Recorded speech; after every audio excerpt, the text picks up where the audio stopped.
Fala pessoal, bem-vindos ao Teologicamente. Meu nome é Everton e você está aqui hoje para acompanhar um dos textos bíblicos, talvez dos mais difíceis das Escrituras. Desde o nosso último episódio, se você não assistiu, você já pode assistir aí. Se você não é inscrito no canal, você pode se inscrever, você já pode ir curtindo aí também o nosso vídeo. E hoje nós vamos falar aí sobre Gênesis 6:4. No último episódio eu falei sobre Gênesis 6:1, mas eu sabia que ia render mais, afinal de contas, nesse capítulo 6 de Gênesis você tem essas passagens aí difíceis da gente lidar. E a de hoje, claro, não poderia ficar de fora, é essa ligada aí a Gênesis 6:4, a questão dos gigantes. Provavelmente você já viu essa imagem aí, né, circulando pela internet, ela já existe desde antes das inteligências artificiais e era sempre muito comum irmãos e irmãs perguntarem é, se isso era verdade, ou então diziam, olha, tá vendo como a Bíblia é verdadeira, descobriram isso. E nessa era da internet a gente vê muito. É um texto, esse texto também de Gênesis, ele é muito utilizado principalmente por teóricos da conspiração, é muito comum. Então, eu pretendo uma hora fazer um vídeo só sobre teorias da conspiração, mas esse é um dos vídeos que aparece muito. E essa é a imagem que circula bastante pela internet, justamente para tentar fazer uma alusão, ou dizer, olha, temos aí uma prova da veracidade bíblica. Claro que a Bíblia é um livro verdadeiro, mas nós não precisamos lançar a mão de coisas falsas para, vamos dizer assim, dar razão ou justificar a nossa fé, o que seria uma falta de noção. Então, seguindo aí no texto, a gente lendo aí, eu vou ler a partir do verso primeiro, que nós já vimos, os seres humanos começaram a se multiplicar na terra e tiveram filhas.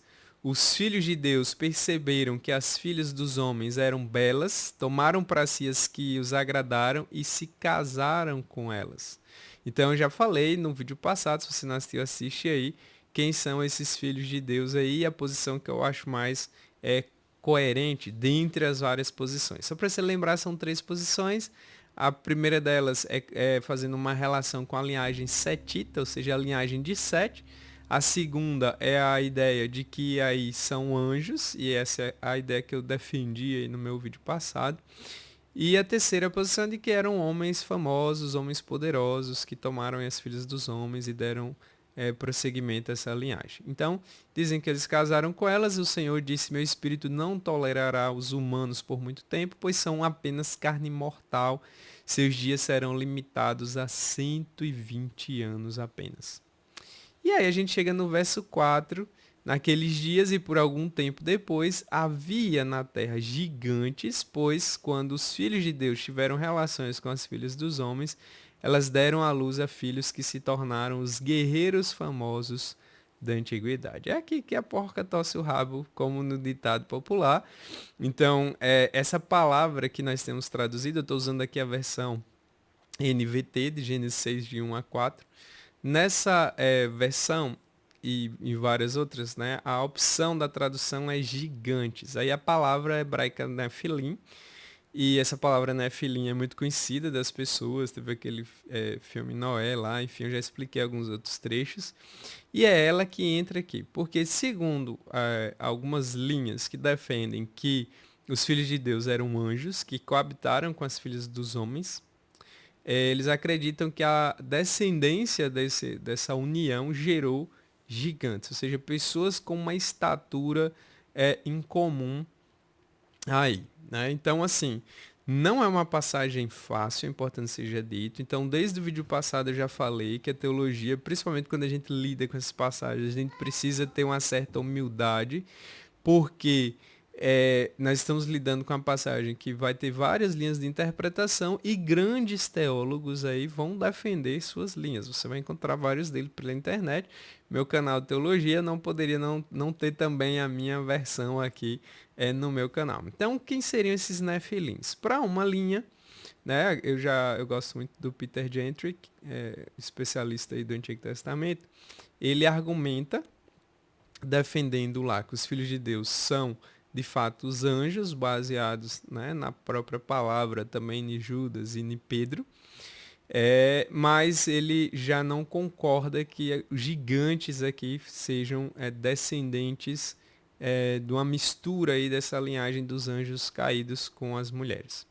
Mas aí você encontra outros estudiosos da linhagem do Michael Heiser, que escreve esse livro mais na pegada da parte sobrenatural das escrituras. Esse livro já está traduzido para o português. Ainda estou lendo, mas já passei por esses capítulos aqui. E aí, então, para o Michael Heiser, esses gigantes são de fato filhos desses anjos com essas mulheres. E aí a justificativa que ele dá é que o que faz mais, encaixa melhor na sequência narrativa é a explicação dessa linhagem diferenciada, fruto da rebeldia daqueles seres angelicais que deixaram seu domicílio, seu estado natural, né, usando a linguagem de Judas, e coabitaram. Então, se você lê, por exemplo, Enoque, que é um livro apócrifo, que também é um livro que é estudado, porque quando a gente olha para essas passagens do Antigo Testamento, quando a gente estuda também o Novo Testamento e o pano de fundo que envolve, vamos dizer assim, a cultura da época dos autores bíblicos, o livro de Enoque é muito popular.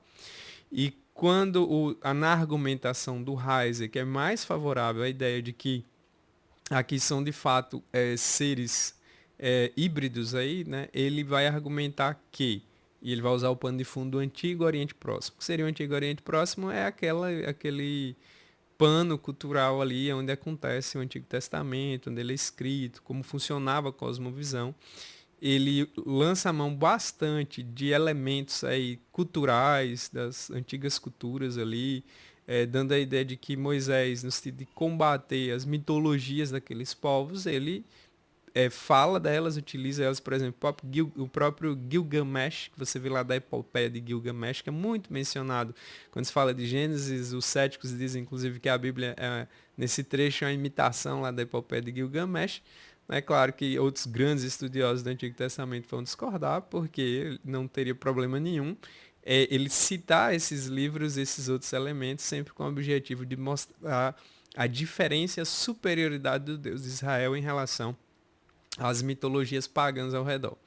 E aí, ele argumenta nesse sentido por conta do pano de fundo. Ele fala que a interpretação mais comum ali entre antigos judeus era essa. Ele vai usar a questão do texto grego, que vai optar por usar a questão da palavra gigante também, né? A tradução da Bíblia do Antigo Testamento para o grego, a famosa Septuaginta. E aí ele vai citar também a questão da forma como as pessoas enxergavam o mundo naquele período. Então, por que eu estou citando o Michael Heiser? Ele, no seu livro, que fala muito dessa questão de priorizar essa parte sobrenatural das escrituras, segundo ele, o fato das pessoas tentarem buscar outras explicações aí para esse texto é por conta de que você tem uma tendência mais racionalista de interpretação das escrituras por outras influências que a teologia sofreu no decorrer do tempo. E aí então ele vai colocar aí essas passagens, vai defender de forma bastante incisiva essa ideia. Ele vai falar da questão da própria origem da palavra. Eu não vou entrar aqui muito nos detalhes técnicos, né, para falar da origem do hebraico e tal, porque não seria o objetivo agora. Você encontra isso com bons comentaristas e bons estudiosos do livro de Gênesis vão trazer para você esses detalhes a mais. Aqui eu já estou trazendo a coisa um pouco mais mastigada para ser o mais acessível possível para as pessoas, né, para você que está aí me assistindo aí da sua casa. Então, é traduzido assim como gigantes e nessa visão aí faz parte. Então, é essa visão justamente que a galera das teorias da conspiração, vão utilizar bastante, filmes e tal. Então, lá no livro de Enoque, ele traz essa linhagem desses gigantes, mostrando até chegar em Satanás, mostrando que esses seres, quando vêm para a Terra, eles começam a ensinar para os homens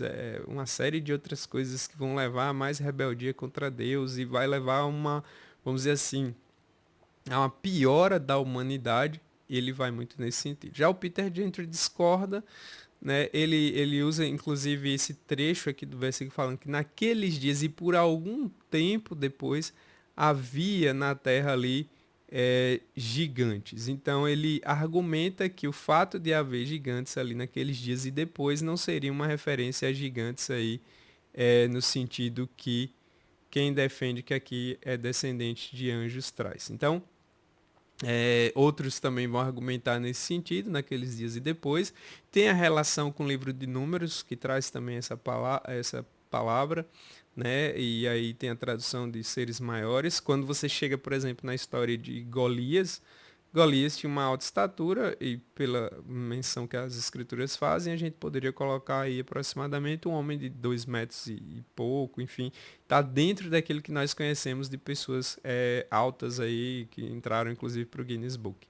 Então, tem essa referência e ele fala que por conta disso. E depois ele vai fazer essa menção da questão, ele vai dizer, olha, esses gigantes aí não necessariamente são filhos, poderiam ser ou não, né? No caso, vai ter a galera que argumenta que vai ter a galera que argumenta que não é. Vocês percebem que hoje eu já não estou tão fechado. Eu sou mais tendente à posição de que aqui são de fato descendentes daqueles seres mencionados no verso primeiro. Essa é a minha tendência. Mas ainda não fechei 100% com ninguém, justamente porque o texto é difícil. Tem todos essas nuances aí que eu estou explicando para você, então eu estou falando para você, assim, vamos dizer, as mais conhecidas e que você vai se deparar para que você veja qual que você acha mais plausível aí.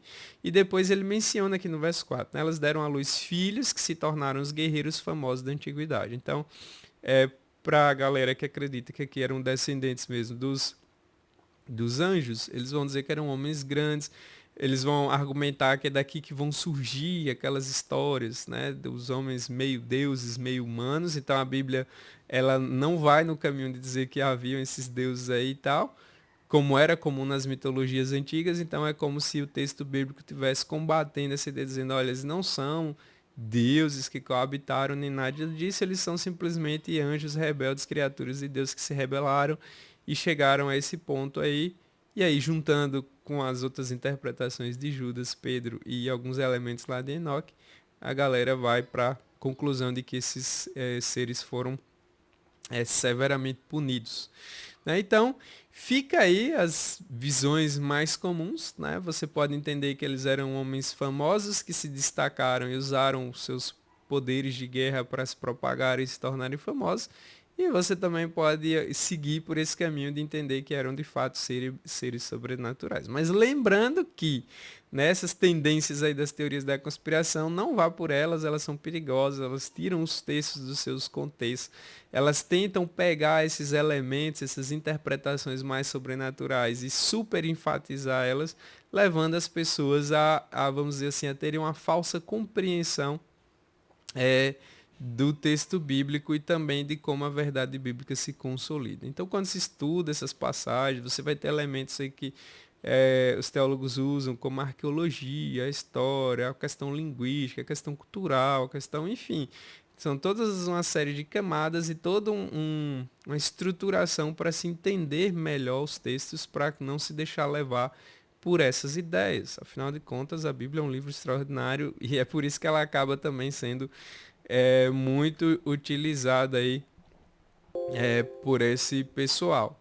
Por isso que a gente precisa ter muito cuidado com o que a gente vê aí por aí na internet, né? Porque a galera acaba errando bastante e pesando a mão. E tomar muito cuidado com as teorias da conspiração, né? Então, por exemplo, eu sou mais tendente a essa ideia sobrenatural aí, de serem uma linhagem, vamos dizer assim, de seres híbridos. Mas eu não faço disso um dogma, né? Eu posso encontrar colegas que vão discordar de mim, que vão optar por outra linha de interpretação.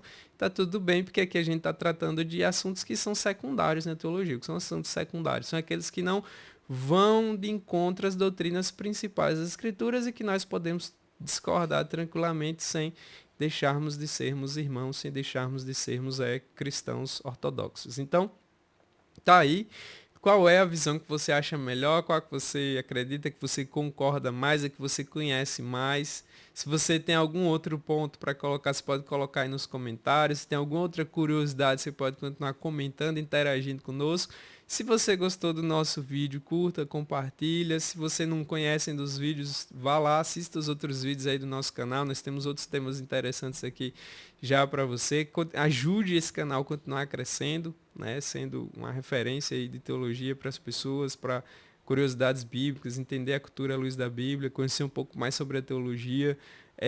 A ideia aqui é, vamos dizer, ampliar essa influência, afinal de contas, nós devemos usar essas boas ferramentas e espalhar aí o conhecimento da palavra e a boa teologia aos quatro cantos aí da internet. Então, se você gostou, curta, compartilhe aí com seus amigos. Se você não é inscrito no canal, se inscreva, ajude esse canal a crescer e fazer com que o bom conhecimento teológico seja popularizado e acessível. E esse é um dos objetivos aqui do Teologicamente. Então, nos vemos na próxima vez. Né? Se você tiver alguma sugestão de texto bíblico para a gente trazer aqui, você pode colocar aí, será muito bem-vindo e nós vamos pesquisar e tentar fazer o melhor para destrinchar o máximo possível. Valeu, galera. Até a próxima.